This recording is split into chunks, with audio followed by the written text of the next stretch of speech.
Halo, Assalamualaikum. Perkenalkan, nama saya Sinta Kurnia Putri.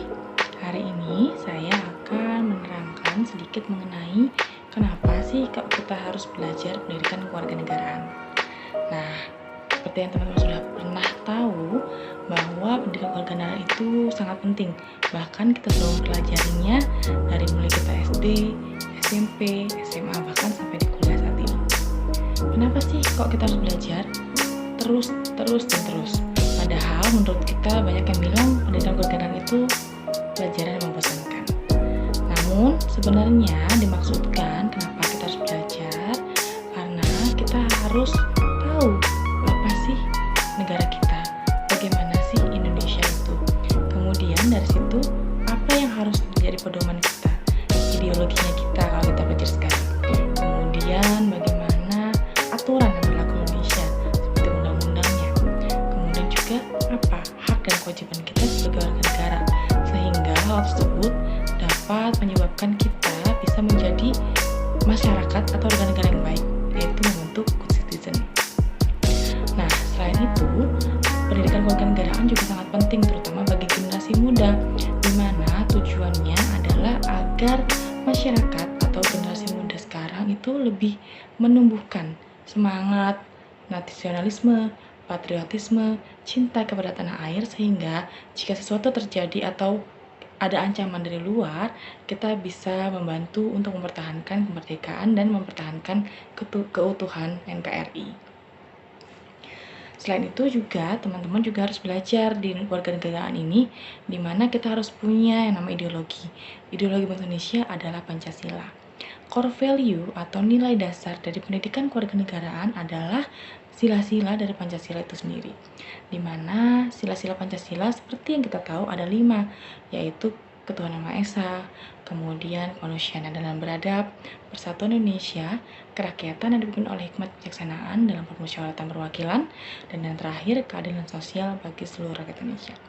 Nah, selain kita tahu hafal Pancasila itu apa, kita tahu nggak sih nilai-nilai yang ada di sana itu apa?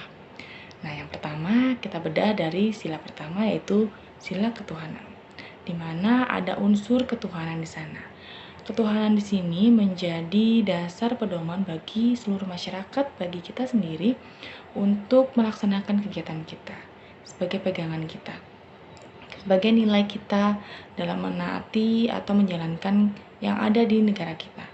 Kemudian yang kedua, kita ada batasan-batasan nilai etis, kemudian nilai-nilai berdasarkan agama, kemudian tradisi. Ya, itulah yang menjadi filter, yang menjadi pedoman kita dalam bertindak.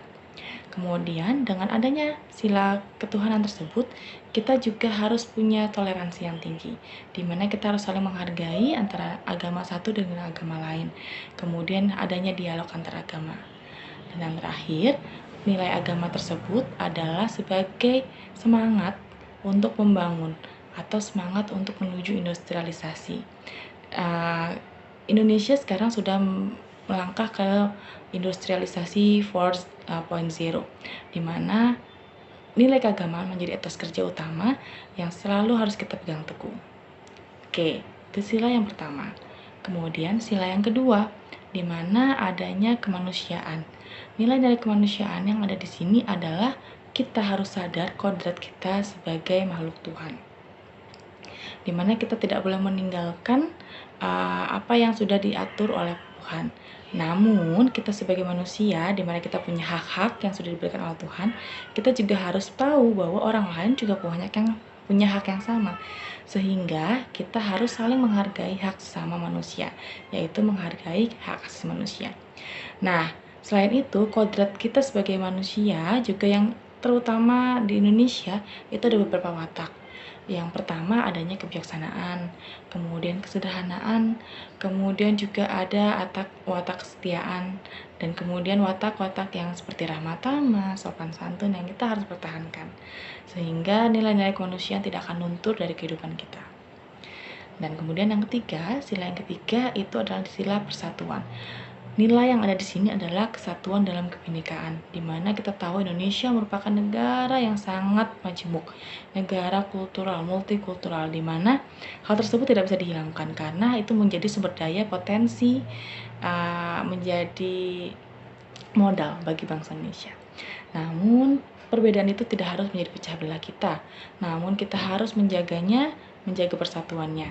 Dan jiwa yang ada di sana adalah kebiasaan atau adat istiadat melalui gotong royong, di mana kita harus saling menolong satu sama lain, kita harus saling membantu, tidak boleh membeda-bedakan antar suku yang satu atau agama, ras, dan lain-lain. Nah, jiwa tersebut harus kita tetap pertahankan. Kemudian yang keempat, itu musyawarah, di mana asas kekeluargaan menjadi inti utamanya. Di dalam Pancasila, kita harus selalu memegang teguh adanya asas kekeluargaan. Asas kekeluargaan ini adalah bukan hanya kita melindungi keluarga kita, namun sesama manusia Indonesia, warga negara Indonesia, kita harus punya rasa kekeluargaan, kebersamaan, harus saling-saling menjaga, memiliki. Dan dalam musyawarah itu sendiri, kita harus menghargai pendapat orang lain. Kita tidak boleh memaksakan kehendak kita. Setiap permasalahan tidak dapat dipecahkan melalui jalan kekerasan, namun bisa diselesaikan dengan jalan diplomatis, yaitu kita saling berbicara satu sama lain, mencari jalan tengah, mencari solusi yang terbaik dan menguntungkan kedua belah pihak.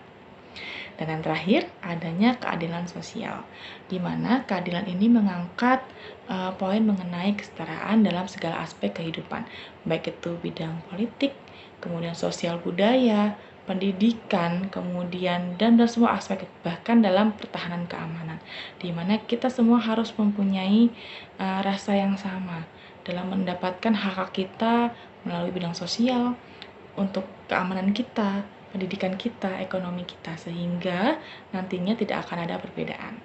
Baik teman-teman, itu aja untuk pembahasan hari ini. Kita ketemu lagi dalam pertemuan berikutnya. Sampai jumpa.